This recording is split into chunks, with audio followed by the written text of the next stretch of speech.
Hey everyone, welcome to season 2 of Reversing Climate Change. We are doing that podcast thing now and launching a Patreon. You can find it at patreon.com/NoriPodcasts. There are various tiers with different types of goodies available. Do you want to receive a special newsletter digest of what Nori Knots are reading that week? Be a part of a Nori book club. Get special access to Nori events. Go take a look at patreon.com/NoriPodcast for what we're offering. And in that spirit of being lean in that startup kind of way that, we like to do, this list of goodies is subject to change, and we'd very much like your feedback.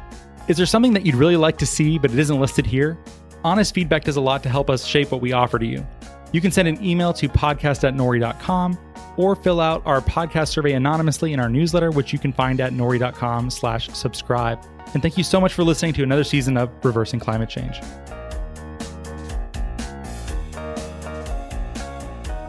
Hello and welcome to the Reversing Climate Change podcast. I'm Ross Kenyon. I am the lead strategist at the Nori Carbon Removal Marketplace.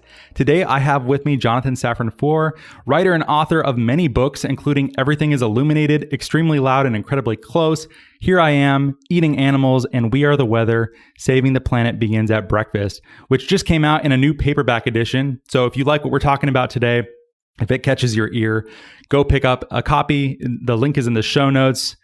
Thanks for being here, Jonathan. Hey, thanks for having me.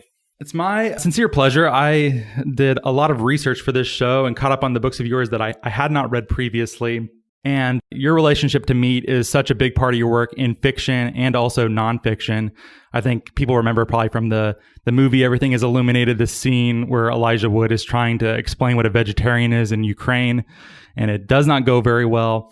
And that has continued throughout your work, your relationship to what it means to be a human and to be consuming and killing animals. But it seems like you've softened a bit, because I remember in Eating Animals, which, by the way, there are some images from that book that still haunt me and I think about and I have to push them down. But amazing book. That book has a very strong opinion. In fact, you even take a few swipes at Michael Pollan's focus on more like local grass-fed animals with much better quality of life than they have in CAFOs. But We Are the Weather seems like you've chilled a bit and are more accommodating to meat eaters than you've been previously. So I guess, how would you describe your relationship to meat overall and how you've gotten to where you are at this point? Well, I would describe it as a process. I guess that's what you're describing. Have I softened? I don't know. I guess it really depends what you mean. Like, there's also the kind of interaction between the ways we think about things for ourselves and the ways we think about things in the world. My last novel, Here I Am, I hadn't thought about this until just now, is very much about that conflict. The principles that we have, the values that we hold, the people that we imagine ourselves to be or want to be, and how that is so often in conflict with having to live in the world, which includes the norms of the world, which includes our own personal histories, the cultures that we live inside of. I became a vegetarian when I was 9 because of a babysitter. Didn't want to eat the fried chicken that my older brother and I were eating. And when I asked her why, she said, "I don't want to hurt animals unnecessarily." I found that utterly persuasive when I was 9. I still find it utterly persuasive. I imagine, maybe I'm wrong, that you probably find it persuasive if we were to talk about it for a little while. I imagine that most people find that idea persuasive. 96% of Americans think animals should have protection from cruelty. I don't want to hurt an animal unless it's necessary. So as an idea, it's very simple. It's simple to a 9-year-old mind, and it's simple to a 43-year-old mind. The reality, as somebody who lives in the world, it's complex. It's complex because, well, what does it mean to hurt? How do we even talk about that, given that it involves so many assumptions, things we can never know about animal consciousness and its similarities or differences to our own?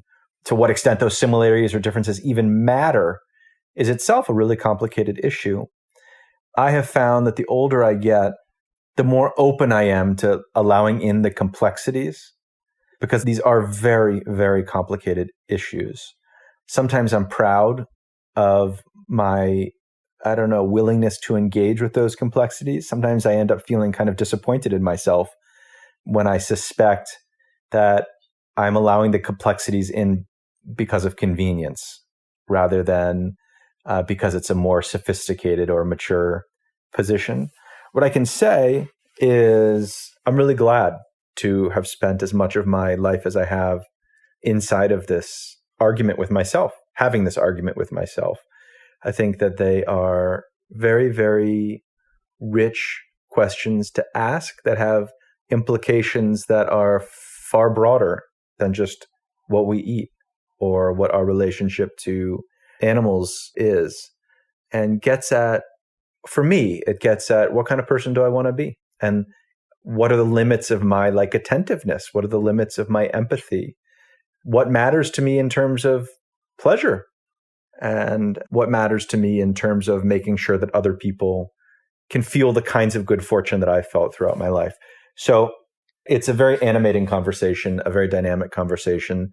You're right that my ways of thinking about it have definitely changed over the years. But if you were to really press me, if we had hours and hours to have this conversation, and if we had a couple beers in front of us, I do think I would come back to what my babysitter said when I was 9. That sort of clarity is really beautiful and simple. And because it is that simple, it's hard to argue against. And since you do have that clarity deep in your writing and your way of thinking, one of the things I connect with so strongly in your writing about meat is this sense of hypocrisy and of letting yourself down and of having these cravings, which are either biological or just memories from a childhood before you had the curtain pulled back on meat. And this is just a part of you that you live with, and recognizing that you're going to fail. And despite you being a very prominent, a writer on animal rights and vegetarianism, still falling into it, still craving it, flying around in airports, and you're getting the worst hamburgers that came out of just terrible factory farms, and just admitting this publicly. I imagine that's somewhat liberating. I feel good when I'm able to admit that I am a moral failure in that kind of way. Does it help you to do that too? It helps me certainly in the sense that I wouldn't want to lie. I also felt that it would be I don't know if I thought of it as cathartic or relieving at all. And it's not, by the way, just for whatever it's worth, it's not the case that I was bouncing from airport to airport eating burgers. It was something that happened once or twice, and I thought was worth sharing. Not so much to get something off of my chest, because I didn't really experience it that way, but because I thought it would be a more honest and productive conversation. And I thought of this book, We Are the Weather, as a conversation, often with myself, but more often with the reader. And in my experience, when somebody shares their ethical accomplishments with me, I tend to find it very annoying. And if anything, I want to go do the opposite behaviors to offset their righteousness. When someone shares their struggles with me, I find that I'm drawn into that. And I actually find it inspiring. If someone says, I bought an electric car, I've never felt better. I can't believe I ever owned a gas guzzling automobile. I don't understand anyone who does. It's such a better way to be with the government refunds. It wasn't even that expensive. I just start to turn off. It doesn't mean anything to me.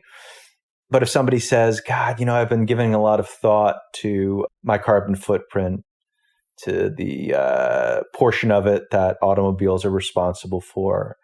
I want to do better, but I just can't afford an electric car.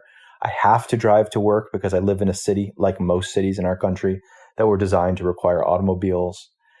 And I don't really know what to do, but I'm trying to figure it out. I can bike sometimes, but realistically, I can't do it every day. That's a kind of conversation that gets me excited and inspired. I want to be a partner with that person, and it makes me want to question my own decisions.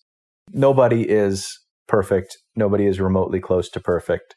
That seems like a good starting point when addressing ethical concerns that require change. And our climate is an ethical concern that requires change. So I think when we are inside of these big conversations that we know have really profound stakes, they can understandably leave us feeling very vulnerable and very insecure. And vulnerable and insecure people tend to race toward extremes, like rhetorical extremes, philosophical extremes, psychological extremes, and binaries. Do this, do everything, or do nothing. Be perfect, or you're a hypocrite. Hypocrite was a word that you used, and I find myself using it all the time when thinking about things like food or climate change, or my relationship to, the homeless problem in my neighborhood, or thinking about national politics. And I think there's a real danger in our fear of hypocrisy being so great that it inspires us to do nothing at all. Like it's better to do nothing than to be imperfect. So when it comes to talking about food and its relationship to the climate, which, this is an uncontroversial statement to say it's a very important relationship. It's one of our most important relationships as individuals to the climate. When thinking about that, I think it's good to be honest, about the full picture, to be honest about the science, which I think we have not always been, and to be honest about our cravings and our culture and our personal histories and all of the things that might make it difficult to do the things that we all agree we ought to do, the things that we want to do. I think there's a lot of good in there. And I hope you don't feel I mischaracterized your airport meat consumption points. No, not at all. Not at all. Although one other little small amendment I might make is I didn't feel like I took swipes at Michael Pollan. They were nice. I don't think you were unfair or rude to him. But yeah, continue. Sorry. Yeah, no, I wouldn't have written my book were it not for him. I really revere his approach. I also think just on the level of sentences, he is as good a writer as anybody. I think one of the things that, in fact, I love about his writing is how it's open to kind of back and forth, conversing, to making amendments, to revision. He is constantly revising his own thinking. And there were definitely moments in his book, in Omnivore's Dilemma, where I thought, oh man, why is somebody so smart and so psychologically astute taking me to this place and not a tiny bit further?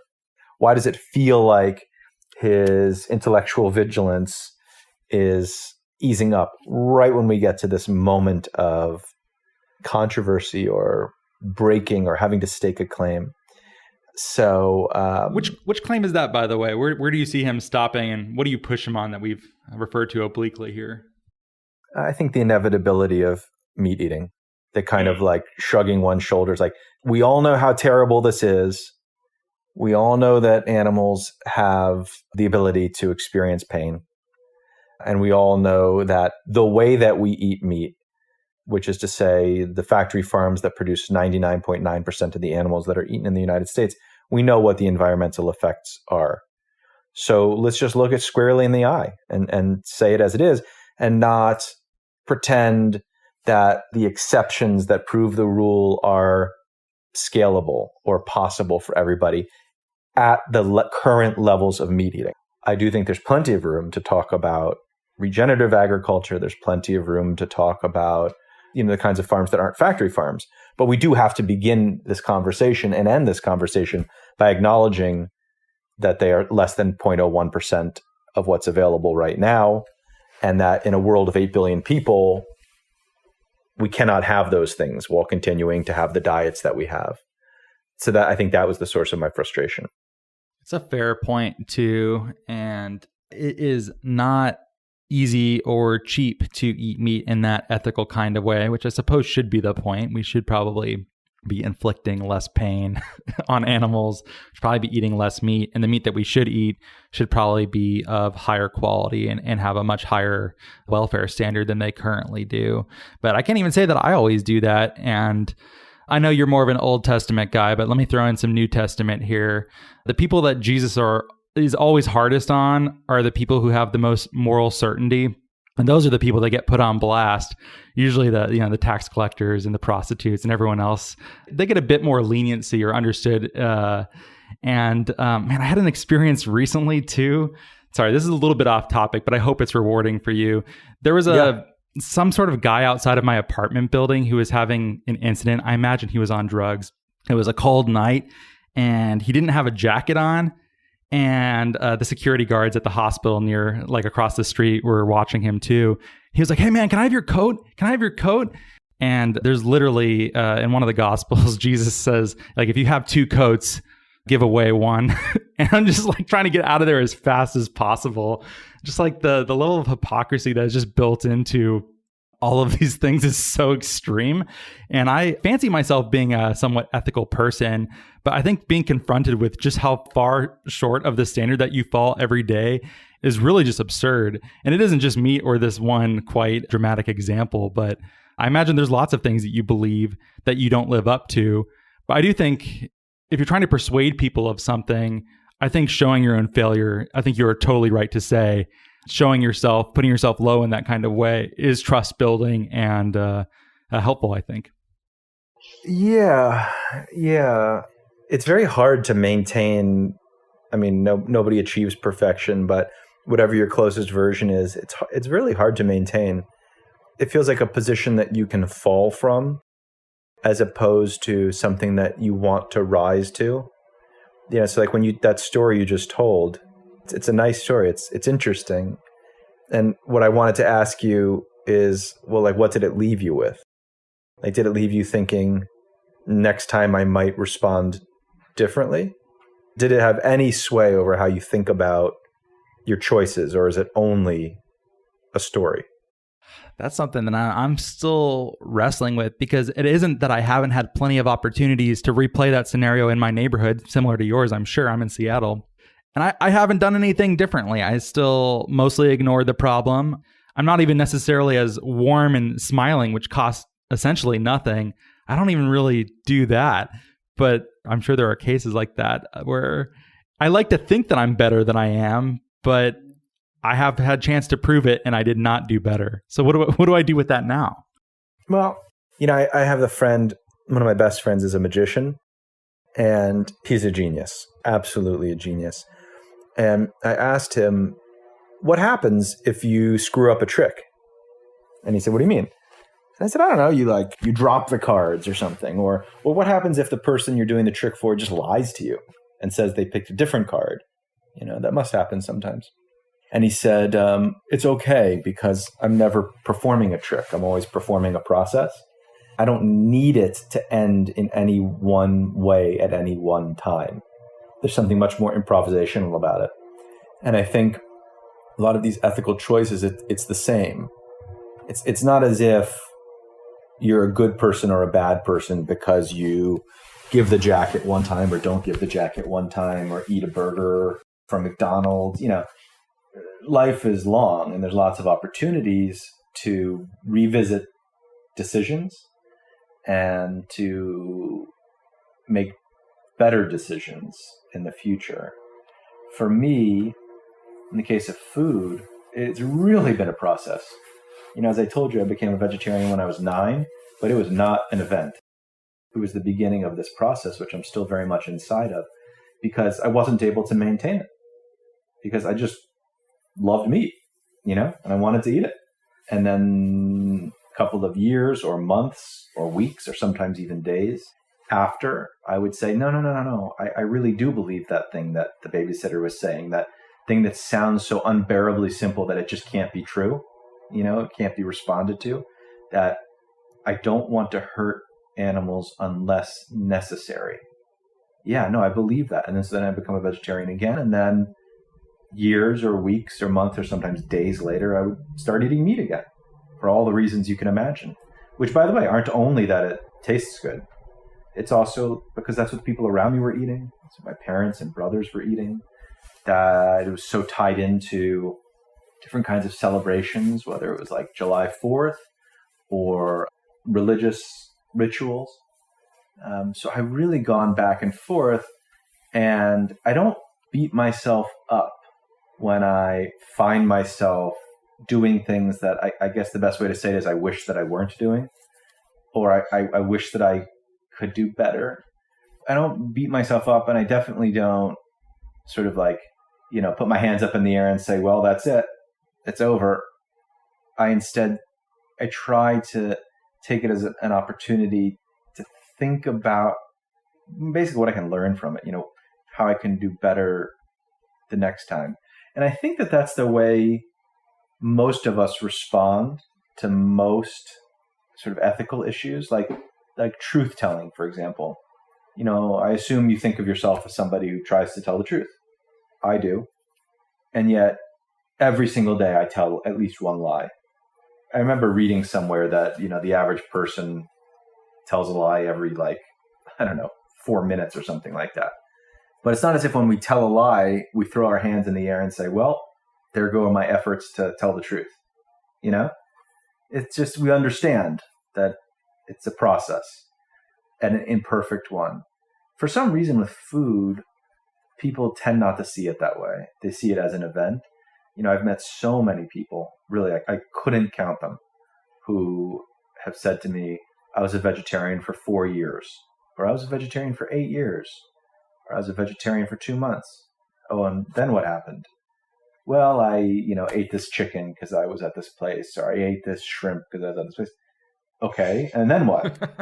Well, then I was done. Then I wasn't a vegetarian anymore, which is one of the reasons that, this is to return to your first question. If my thinking has changed, I think it's away from seeing these things as binaries and away from seeing them as identities. I am a vegetarian. I am somebody who never eats meat, as opposed to I'm doing my best to eat as little as possible. If I were to eat some, that doesn't shatter an identity and it doesn't make me a failure. It might give me occasion to think about things, and it might not, and it doesn't necessarily even matter. But I'm doing my best. I think if people were less intimidated by hypocrisy and less caught up in thinking of these things as identities, but instead, I'm trying to eat as little as possible while being rigorous about that and honest about what that even means, as little as possible, I think we would change the world. I think we would save the planet if, across the various choices that we make, we looked at them that way. I know this is a big part of your new book, We Are the Weather. I know you have a specific proposal in mind for, a potential compromise position, maybe very much on this theme. Maybe you could explain that proposal and just the book overall. Well, so, yes, that was a proposal of mine, but it was based in science that is not mine. And I think it's absolutely essential to acknowledge what the science says, and that it's not ambiguous and it's not controversial. And it's not brought to us by, the slow food movement, and it's not brought to us by PETA.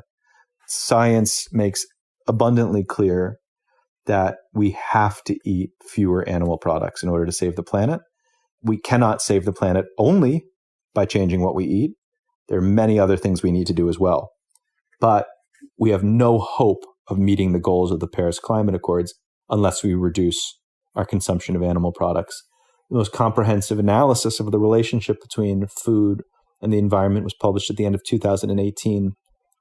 And the authors studied food systems all over the planet and found that while people who live in certain parts of the world where simple nourishment, caloric intake is challenged, and where animal agriculture is one of the only food sources available, those people can afford to eat a little bit more meat and dairy than they do now. But people who live in the United States, live in Europe and the UK, need to reduce their meat consumption by about 90% and their dairy consumption by about 60% in order to avoid what the authors called irreversible catastrophic climate collapse. So I don't think you will ever talk, and correct me if I'm wrong, I don't think you'll ever meet or speak to a climate scientist who doesn't acknowledge that animal farming, as it is currently done, is a very big piece of this puzzle. When I was on book tour for We Are the Weather, I was very often, in fact, almost always, paired with a climate scientist on stage in conversation. Unless I'm mistaken, every single one I was in conversation with was a vegetarian. And that it really shocked me. And in the beginning, when I was more shocked, I would ask them, like, whoa, I had no idea, why? And they said, well, I don't drive an SUV. I don't fly in private planes, and I don't eat red meat. Like, it just goes without saying. It didn't go without saying for me. I didn't know that was the case, even after I'd written We Are the Weather. I still sort of assumed that it was something that people didn't talk about very much or take very seriously. So the science tells us we have to eat less. As I said, the most comprehensive and contemporary study argued that Americans need to eat about 90% less meat and 60% less dairy. So what do you do with that? And that's where my prescription, you could call it, comes into play. I suggested, I'm not somebody who's going to eat with a calculator. I don't really want to keep like charts of my daily meals. I don't do well when I have to make a decision over and over and over and over. I tend to do better when I just have a framework by removing choices rather than adding choices. And so what I proposed is eating no animal products before dinner. There are plenty of other ways to respond to the science. I don't know that mine is any better or worse. There's a kind of elegance to it. It's simple to remember. I think most people find that dinner is the meal that matters most to them, both in terms of like culinary pleasure and in terms of culture, whether it's like celebrations or just going out to a nice restaurant back when we used to do that. And that for most people, and not always, but most of the time for most people, breakfast and lunch, like we're happy enough. It's easy enough to make some modifications. When people eat meat for breakfast and lunch, I think, maybe sometimes it's because they absolutely love it. And maybe sometimes it's because it's fulfilling some important social function. My guess is most of the time it's you eat it because it's there. It's what you ate yesterday. It's some sandwich that you don't even really like, but it's okay and it's there and it fills you up. So, it's the low-hanging fruit. There are certain kinds of changes that really are difficult, and some that clearly people aren't going to be making in any kind of big numbers. So, what's the low-hanging fruit? I think breakfast and lunch are far closer to the ground than dinner. And if we could do that, it would make a really profound difference. What's been the reception? Because I can imagine there are people listening or who had maybe read this book and they love bacon. They want to go out to brunch and party in that culinary kind of way. And I imagine there are very strict vegans who are like, what is this compromise nonsense? Like, you're allowed to do this like one meal a day. So have you found crossover, or did everyone find a reason to take issue with it? Well, I don't really know, because I only know what I know. I only get the feedback that people give me, and that's a tiny, tiny portion of the actual responses. So I'm sure there's been both, and I think there are good responses to both.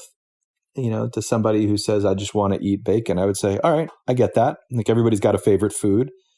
How often do you eat it?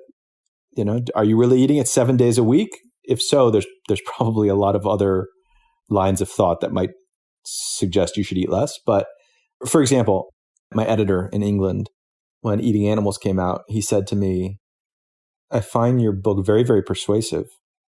I feel convinced. I'm going to admit something to you, and you might think that I'm a child or an idiot or just weak, but I love sushi. And I just can't imagine a world without sushi, a life without sushi. And I said, okay, well, sushi's great. I get it. How often do you eat it? And he said, I don't know, maybe 3 nights a week. And I said, well, eat it. Like, eat it 3 nights a week. Like, but don't let those 3 nights a week be a reason for not making any movements on your other 18 meals that you eat in a week. So with the bacon lover you're imagining, I might say something similar. 3 nights a week, though, for sushi. I got to get into the publishing business in London, it sounds like. It's quite a lot. Yeah, that's right. England's an island, so they're... There you go, yeah. Yeah. To the vegan, I actually haven't encountered that. And I think there's been real movement in the kind of animal rights world away from absolutes, away from a certain kind of rhetoric, not because of a softening, but because of a desire to change the world. And what is the best way? Like, if the goal is to decrease the amount of destruction, decrease the amount of violence, what is the best path to get there? So, what are the odds that half of Americans will be vegetarian in 10 years? zero, or that's what I would say. What are the odds that half of the meals eaten in America will be vegetarian in 10 years? I think it's going to happen.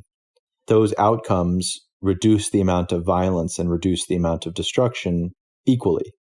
One of them has to do with identity. One of them has to do with changing the world. And I think, this is just anecdotal, but my interactions with people in that movement, and I've had a lot of them, have suggested to me that it's become much, much more about changing the world, whereas it used to be more about identity. That's an interesting change. I guess I'm not plugged into that literature nearly as much as I should be. That does seem like a welcome change. One thought that I have in reading your work on this is we have a lot of interaction with people involved in regenerative grazing, holistic management. We just had the Savory Institute on a couple episodes back, and they're talking about how you can use livestock to actually repair the earth. And this is the way that you move them around on land, mimics the way that predators chase prey on the Great Plains, in sort of like pre-modern times. And how do you create that? And that can actually be a carbon sequestering and healthier food option and actually relatively humane. The line that they always say is, the animals only have one bad day. But given that there is a possibility for animal agriculture to become truly regenerative, if you buy that story, how might that change what you think about meat in general? Obviously, it's not going to get over the hurdle of inflicting pain, but maybe it changes how you think about climate. Well, I've never heard anybody say that we could produce nearly the amount of meat that we produce now with those methods. Yeah, I mean, there's enough like humanely raised chicken in America now to feed the citizens of Staten Island. Oh, is that it? Yeah, that is so wild. That is wild. One of the things about animals that we just can't get around is that it's just very energy intensive. It takes between 6 and 26 calories fed to an animal to get 1 calorie out. And they take a huge amount of space, even the most efficient ways of raising them. So if you were to say to me, does regenerative animal agriculture excite me? I would say, yeah, I think it sounds great. It sounds much, much better. It's so much better for the environment. And I've met plenty of farmers, Bill Nyman comes to mind, who treat their animals well. They really do. And if I were to imagine myself into the life of that animal, which I think is something we all, as impossible as that is, it's something we all inevitably do and probably have to do. I can imagine signing up for the deal that he offers, which is to say, getting to live a reasonably long life, eating the foods that I digest naturally and want to eat, being able to participate in most of the species-specific behaviors that are innate to me, and then having as quick and painless a slaughter as is possible. Those kinds of farms are always going to be boutique. If we want to move toward that kind of eating, then we have to get used to eating meat once a week rather than 21 times a week. And anybody who wanted to make that argument, I would be an ally of that argument. I don't think that I would eat it myself, but that maybe comes down to what we were talking about at the very beginning of this conversation, the difference between what's true for you and what you think should be, more broadly applied globally to others. But, there's also a problem of scaling systems. I don't mean that only in terms of the energy and land, just the resources, the environmental resources that it takes to raise animals, but also in terms of what happens when you scale a system that has an enormous power imbalance. If you were to say to me, hey, I encountered this craft workshop halfway around the world in a very, very poor community that employs 13-year-olds. And these are 13-year-olds who weren't going to school. And by having these jobs, they're able to help support their families and keep themselves and their families healthy. What do you think about that? I might say that sounds like a good thing, but it doesn't make me an advocate for child labor, because we know what happens when child labor is scaled, when those who have vastly more power than the people that they employ, and there's no laws protecting the people who are at the crappy end of the power imbalance. So animal farming is as profound a power imbalance as there is. And we see what happens when it's scaled. And I don't just mean factory farming. It's always been true. It's just more true than ever now. And in a world where human population is so out of control, and there's going to be so much demand and so much need for efficiency in a system that is inherently grossly inefficient, I guess I find it hard to imagine how that's going to end well. Again, that's not to say that there aren't people who are already doing it or who could do it in ways that I would support. But when we are consumers in the world, we're not usually, very, very few of us are lucky enough to interact with farmers or to have any kind of real and honest insight into where our products, whatever they are, come from. And we end up trusting or at least investing ourselves in these larger systems. And, the system of raising animals for food, I can't imagine ever wanting to be a part of that. Well, one thing I was thinking about with regard to scale is I've been reading enough Wendell Berry in the last year or couple months that I am less convinced the pace and scale of urbanization is always so good for how we were evolved and how our minds work. And maybe being more boutique would be fine for meat. And the most boutique I think you can get, or one of the most boutique ways, is I've been hunting a number of times, but I have to tell you, and it's not uncomfortable to talk about this on the air, but I've been deer hunting and javelina hunting and other things, and I don't know that I've ever not cried standing over the animal of the body of an animal that I am in the process of killing. I think it's being able to see it up close. And of course, vegetarians and vegans have long said that if you saw what happens in factory farms, you would not eat meat with it, which is like objectively true. I don't think anyone could stand watching that and be okay with it. But I don't know. I thought that made me more empathic, or I connected with it in some sort of way. But then again, it didn't really change my behavior or get me to stop eating factory farming either. I don't know what I'm trying to say there, but surely that scale question needs to play a part in this. Well, the more, experience we have with things, the better understanding we have, and the more we care about them. So I don't believe that one needs to slaughter an animal to know why it's wrong to slaughter an animal, if that is your belief, if that is your conclusion. I've never killed a human, and I don't need to know that I don't want to. Reason is enough of a resource. Hunting is something that I have just zero interest in. And, with all due respect, I just don't understand why anybody would have any interest in it. A lot of things have gotten much worse about farming in the last 50 years. One thing that's actually gotten better is slaughter. It's still like incredibly dangerous enterprise for the workers as well as for the animals. And a lot of things can go wrong. But generally speaking, it has gotten better. The design and the techniques ensure that there is suffering less often than there used to be. If I were an animal and you gave me the choice of being slaughtered in a contemporary slaughterhouse or hunted, I would choose the slaughterhouse 100 times out of 100. I think if the interest for a hunter is to be close to nature and to be able to do all that is involved in hunting short of killing the animal, I would say, great. Why don't you take a camera instead of a gun, or carry a gun that has a camera on top? I think hunters hunt because they want to kill.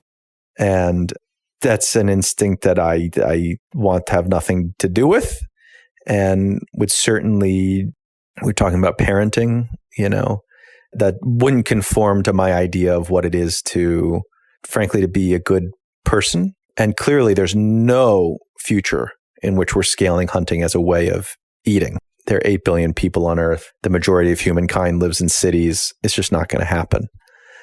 That having been said, I really appreciate the vulnerability it took to admit that you cried when you did it. Well, let's take a little bit of a sidestep away from meat so directly for a moment. And you mentioned in We Are the Weather that you don't believe climate change is an easy story to tell or even a good story. As a storyteller yourself, why do you think that is? Well, the things that make good stories, memorable stories, resonant and lasting stories are clear heroes and villains, like a clear arc of a narrative, memorable moments of crisis. And climate change is so complicated. It expresses itself in so many different forms.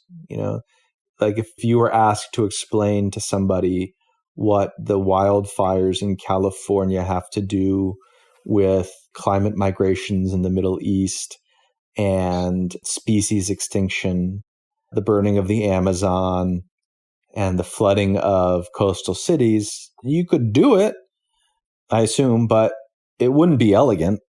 And I don't know how memorable it would be. But maybe even more to the point, it'd be very hard to tell that story in a way that was immediate, that didn't feel distant. It's interesting why it is that we've responded as we have to coronavirus. Who would have thought governments were even capable of closing down economies, of persuading or forcing the sheltering in place of tens or hundreds of millions of people. This is something we know far less about than we know about climate change. And as profound as the stakes of coronavirus are, they're obviously dwarfed by the stakes of climate change. And yet the response was relatively immediate and pretty dramatic. Certainly outside of the United States it was. And why? I think it's because there's an immediacy to it. Namely, we're afraid of dying. We are afraid of losing our own lives or losing the lives of people very close to us. Can you imagine if we were told that we had to shut down the economy, otherwise people in Bangladesh would get coronavirus? There's just no chance. No chance. Can you imagine if we were told you have to wash your hands scrupulously, otherwise people in Bangladesh will get coronavirus? I don't even think people would wash their hands because it would take an empathic leap. It's not because we're evil. It's because we're human. And humans cannot ignore what is close and threatening and have a hard time engaging with what's distant and threatening. Climate change, even though there are immediate effects, it's being felt now, and tragically, in America, primarily with superstorms and wildfires.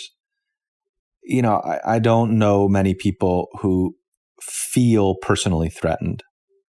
So our care has to extend beyond ourselves and our loved ones to either people who live in other parts of the world or to people who will live in the future.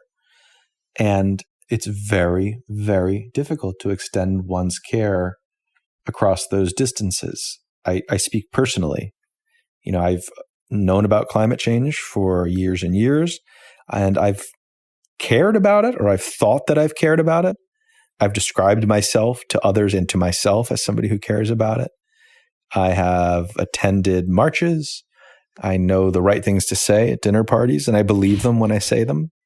What a way to say that. Yeah.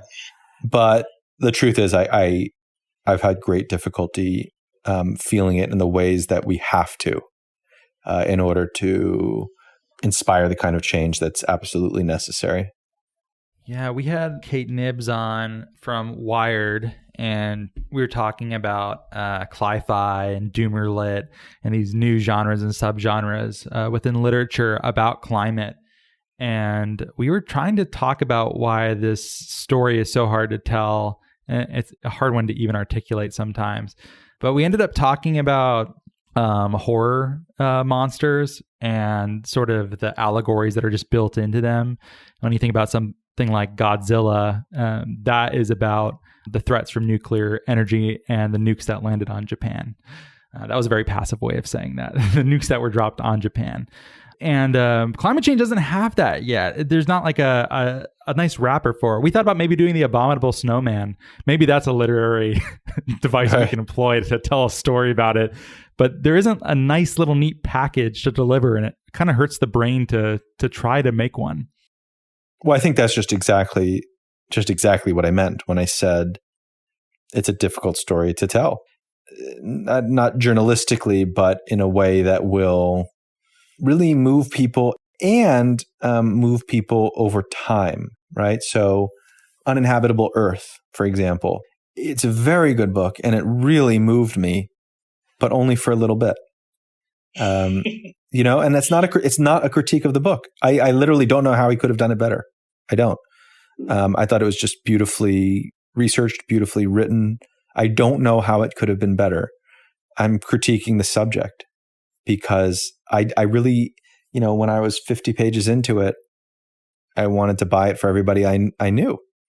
And I was certainly citing statistics from it, anecdotes from it, like all the time. And then I finished it and then I stopped.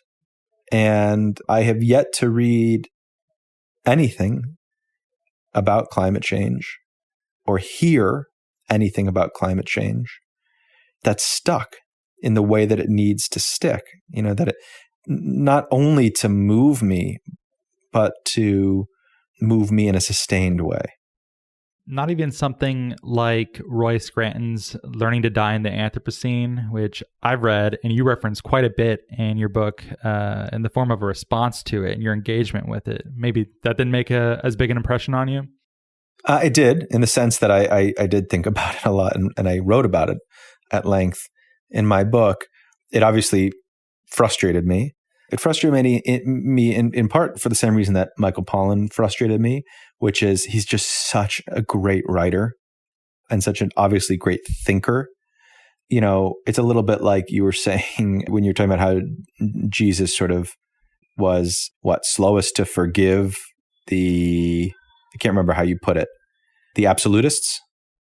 Yeah, or like the Pharisees, people who feel like they know the moral law inside and out, and inside their heart they're corrupted, is the claim Jesus makes. Something like that. Yeah, like I never really get frustrated by ignorant people. If I turn on the Republican convention, maybe this is a shame, but I find it vaguely infuriating, but only vaguely. I feel like I save my frustration for the people I most admire when I feel like they don't go to the place of our shared values. I don't mean even my values, but the sort of lines of thought that they have already traced. They don't extend them. So, Roy Scranton, I took issue with what I felt was a kind of defeatism or an unwillingness to more than just, I feel like he reverted to sounding beautiful, to writing beautifully in a way that didn't do justice to the argument that he was making, which is that we are in this unprecedented, profound crisis, trying to figure out how to be citizens and how to be parents in this moment, and what it is we're going to teach our children who are growing up inside of this. I found like the setup to be just so beautiful and provocative in all the good ways. And then it just let up. Yeah, I had a similar arc reading that book too. I love the story that it's based on about him being a soldier in Iraq. And I think it's an officer, an NCO tells him, like, the only way to be a good soldier is to accept that you're already dead. I think that moment happens in Band of Brothers too, now that I think about it. And then how do you apply that to climate change? We're done. Humans have caused climate change, and we still haven't accepted that we're already dead. And what do you do with that information, in particular if you're a parent? Which is a fantastic question, but I think the borderline nihilism sort of left you wanting something more complete. And I think that's where you end We Are the Weather too, is you trying to find something to... Because having a children, right? Like children of men, when you can't have children, it's the death of optimism. You don't believe in the future anymore. This is a terrible thing for humans. Having a kid is the ultimate act of optimism and thinking that the future is worth having. And then what happens if you can no longer believe that? And this seems like, I can just tell reading your words, it did not feel good for you to try to come out of Scranton's book with nothing to help you in that regard. Well, I don't believe that we're doomed. And I don't say that because I'm so optimistic. I say that because I don't think the science, first of all, to me, even the word doomed, it feels like what I was talking about before, like a race to an extreme, to a binary. You know, like what does it even mean when we say save the planet or lose the planet? We are not going to lose the planet. Clearly, the planet's going to be just fine. And humankind is not going to go extinct either. I've yet to speak to a climate scientist who would ever put things in those terms. What seems to be true is that we are already well into a process of loss. And there's going to be extreme loss, some of which is baked in. In that sense, certain things are doomed. Since the Industrial Revolution, 100% of climate change has been due to human causes. So the loss that we experience will correspond directly and only to the choices that we make. We are going to lose some number of species. We're going to lose some number of coastal cities. We're going to lose some number of days of the year that we can be outside. We're going to lose some number of lives to climate droughts and climate flooding and climate wars. We're going to lose, some portion of the Amazon. We're going to lose some portion of the ice sheets. We're going to lose, and lose. But what is the end of that loss? How much loss can we tolerate? And that's what we are in the process of questioning and figuring out now. So this idea that, we're toast, it's not a response to science, just as the response, which you also hear, we're going to be okay. I don't know how, but we're going to be okay, is not a response to science. And that's really what I was getting at in the book when I talk about how often conversations about climate change begin and end with the question of hopefulness, hope. This conversation won't end that way, I bet, because we're talking about it now. But virtually every conversation I've ever had about climate change has ended with somebody asking if I feel hopeful or not.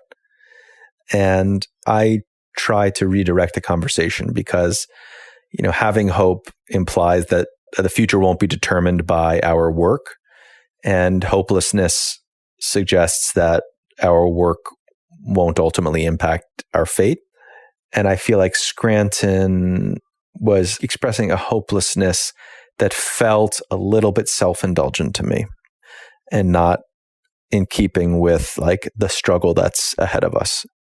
Yeah, that sort of focus on structural rather than individual, even in cases where it's true, becomes a little bit of a self-fulfilling prophecy as well. People perceive themselves to have less agency. They may do less. And since your focus is so, at least with this book, is very focused on consumers and individuals changing their eating habits, threatening their sense of agency could have real ramifications for what you perceive to be a big opportunity to make some progress on climate change. Do you think that's an accurate way of seeing this?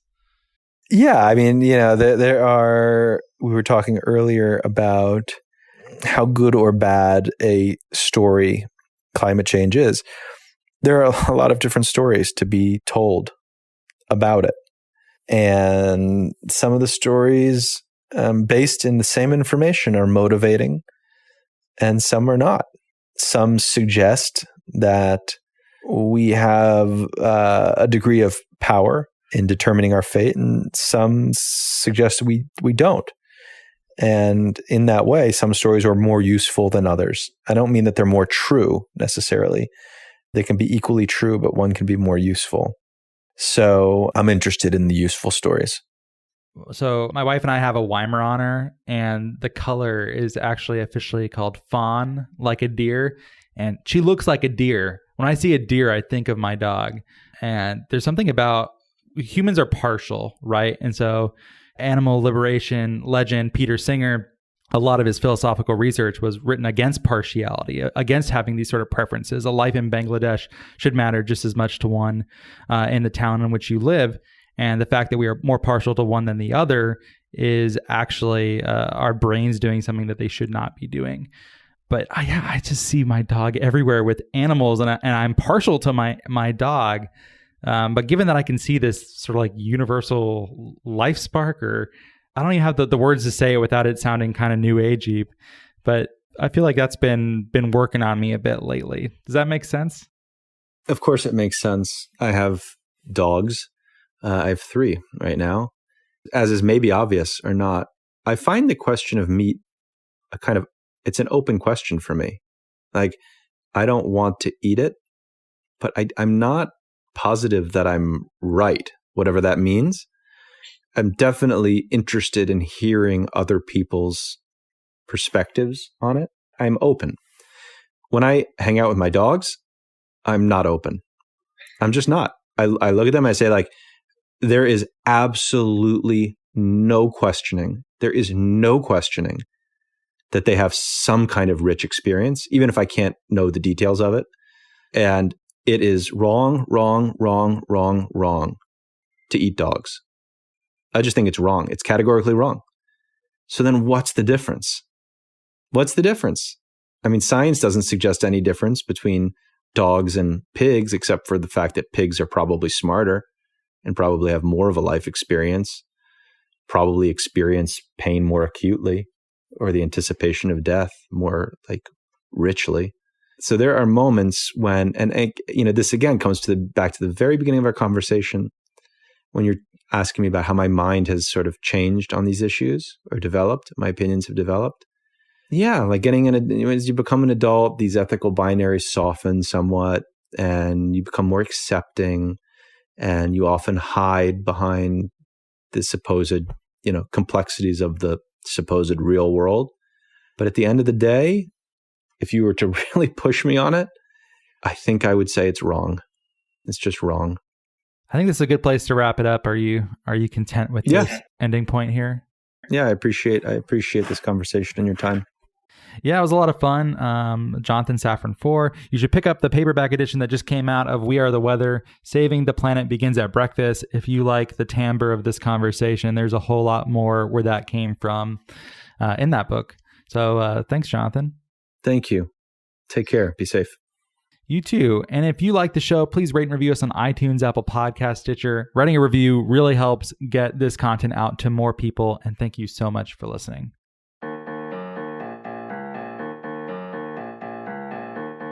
Well, thank you so much for listening. If you like the show, please rate and review it in Apple Podcasts and or Stitcher. It really helps us a lot to get this content to a wider audience. If you think what we're doing is useful, interesting, fun, hopefully all 3, we'd certainly appreciate your rating and review. You can keep up with Nori at nori.com, where there is a newsletter. That's nori.com/subscribe. There's podcasts. There's a whole bunch else. Or you can send us an email at podcast@nori.com. We are also now on Patreon at patreon.com/noripodcasts if you'd like more content, engagement, and community. And thank you so much for your support.